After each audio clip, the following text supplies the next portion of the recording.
요즘은 우리가 내비게이션이라고 하는 것을 사실 우리 손에 늘 들고 다니는 핸드폰 속에 갖고 다니죠.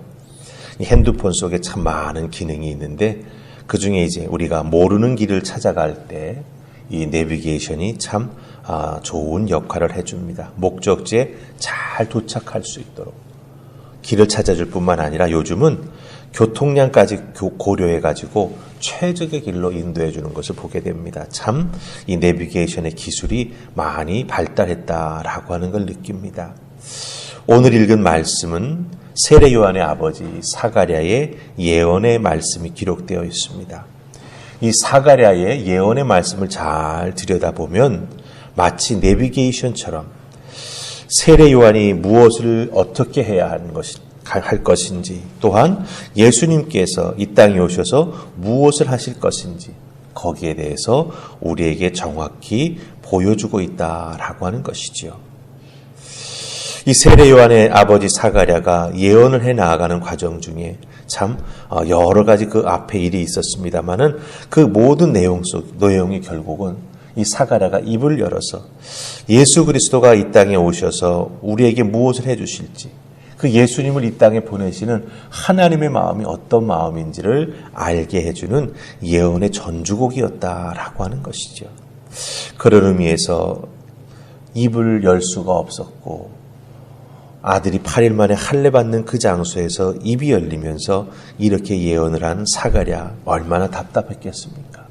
그런데 그 답답한 마음을 정말 우리에게는 메시아가 무엇을 해주실 것인지, 메시아를 보내신 하나님의 마음은 어떤 마음인지를 알게 해주는 귀한 말씀이 되었다라고 하는 것이죠. 그래서 오늘 주신 말씀을 통해서 우리 인간을 위해서 행하실 그 하나님의 마음은 어떤 마음인지, 또한 이 땅에 태어나실 예수 그리스도 그 메시아의 사명은 어떤 것인지 우리가 한번 살펴보십시다. 자, 우리 먼저 하나님의 마음을 살펴보십시다. 우리 68절입니다.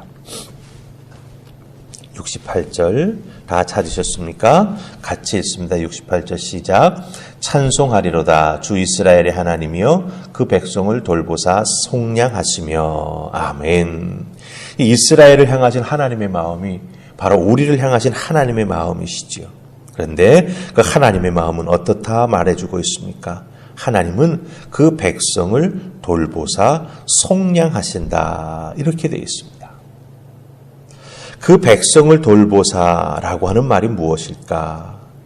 하나님의 백성이지요. 백성은 여기서 돌보사라고 하는 이 단어는요, 돌보다, 감독하다, 방문하다 이런 뜻을 가지고 있어요. 그러니까 하나님께서 하나님의 백성들, 하나님의 자녀를 향해서 갖고 계신 마음이 어떤 마음이냐? 바로 하나님의 택한 자들이 하나님의 말씀과 은혜 안에서 잘 살아갈 수 있도록 감독해 주신다. 하나님께서 원하시는 믿음의 길을 잘 걸어갈 수 있도록 알려주신다. 그리고 때로는 삶의 자리에 직접 방문하셔서 마치 야곱과 씨름까지 하시면서 야곱이 하나님을 믿고 믿음의 길을 걸어갈 수 있도록 이렇게 돌보아 주셨던 것처럼 방문해 주시기도 하신다라고 하는 것이죠. 그래서 이렇게 돌보시고 감독하시고 방문하시는 하나님께서 하나님의 택한 자들을 돌보아 주시고 이끌어 주신다라고 하는 거예요. 그럼 뒤에 붙어있는 속량하신다라고 하는 것은 무엇을 의미할까요? 바로 돌보시고 감독하시고 방문하시는 이유가 여기에 있다라고 하는 거예요. 속량해 주시기 위해서 그 속량의 은혜를 덧입을 수 있도록 그 길에서 벗어나지 않도록 돌보아 주시고 감독해 주시고 방문해 주신다라고 하는 거예요.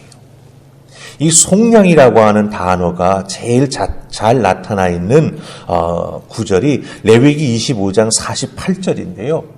그 레위기 25장 48절은 무슨 내용을 담고 있냐면 종으로 팔린 자를 다시 원래 자유인의 위치로 해방시켜 주는 그 내용을 담고 있습니다. 그러니까 속량이라고 하는 것은 종으로 팔려간 자에게 속전을 주고 원래 자기의 위치로 돌려주는 거예요. 그게 바로 속량입니다.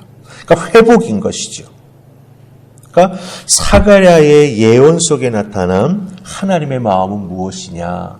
죄인된 인간을 어떻게 해주신다?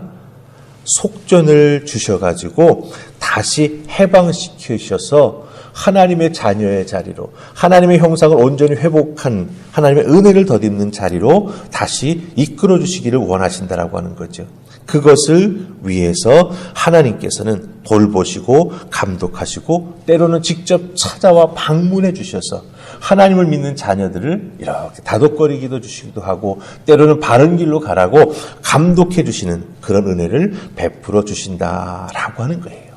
그럼 이렇게 돌보시고 감독하시고 방문하셔서 속량해 주시기 위해 이제는 하나님께서 메시아를 이 땅에 보내주신다라고 하는 것이죠. 우리 79절 보십시다.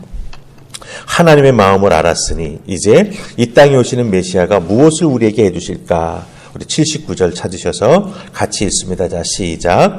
어둠과 죽음의 그늘에 앉은 자에게 비추고 그 우리 발을 평강의 길로 인도하시리로다 하니라. 아멘.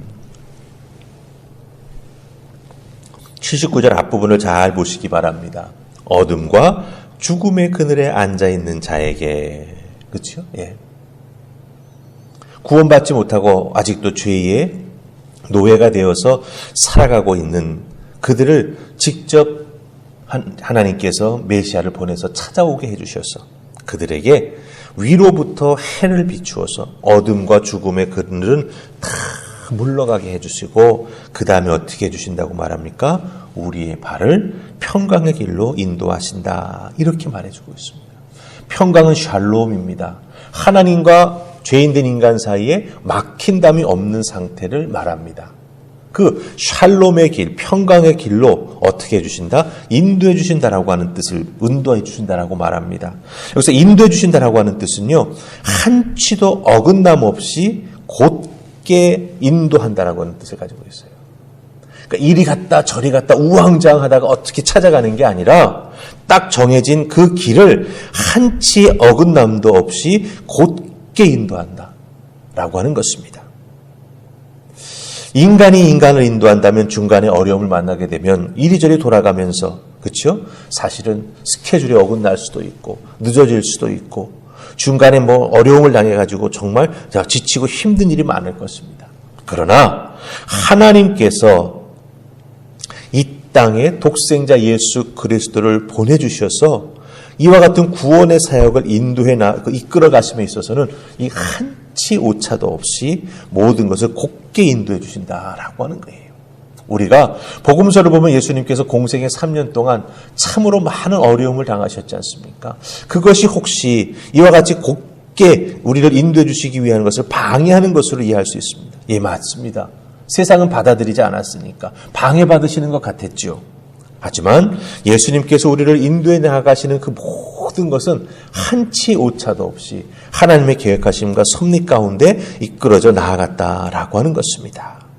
그러기에 우리는 이렇게 우리를 향한 하나님의 마음과 또한 우리를 위해서 이 땅에 찾아오셔가지고 우리를 위해서 구원의 역할을 잘 감당해 주신 예수 그리스도께서 무엇을 해주셨는가라고 하는 걸 정확히 이해하고 우리 믿음 생활에 있어서 흔들림이 없이 든든하게 말씀의 뿌리를 내리고 하루하루를 살아가는 우리가 되어야 한다라고 하는 것이죠. 하나님과 함께 화평케 해주시는 은혜를 덧입었습니다. 한치 어긋남 없는 구속사역의 은혜를 덧입게 해주셨습니다. 이것보다 더 귀하고 값진 것이 어디 있겠습니까? 그것을 덧입고 살아가는 우리들의 삶의 자리에서도 하나님이 이렇게 나를 돌보고 사랑해주고 계시는구나 라고 하는 걸 늘 깨달으시면서 그 하나님 앞에 감사하시면서 또 여러분의 삶의 자리에서 믿음으로 열심히 최선을 다해서 살아가는 여러분 되시기를 주님의 이름으로 축복합니다. 아멘. 우리 기도하십시다. 좋으신 하나님 감사합니다. 우리 인간을 향한 하나님의 마음, 이 사가랴 예언 속에 나타나 있음을 보게 됩니다. 우리를 돌보시는 하나님의 마음, 우리를 위해서 예수 그리스도를 이 땅에 보내셔서 인도해 주시는 그 놀라운 은혜, 저희가 덧입고 매일매일 덧입으며 하루하루를 살아갑니다. 감사합니다. 이 감사한 마음 늘 변치 않게 하시고 흔들림 없이 신앙생활에 나아가는 우리 모두가 되게 하여 주시옵소서. 감사하오며 예수님 이름으로 기도하옵나이다. 아멘.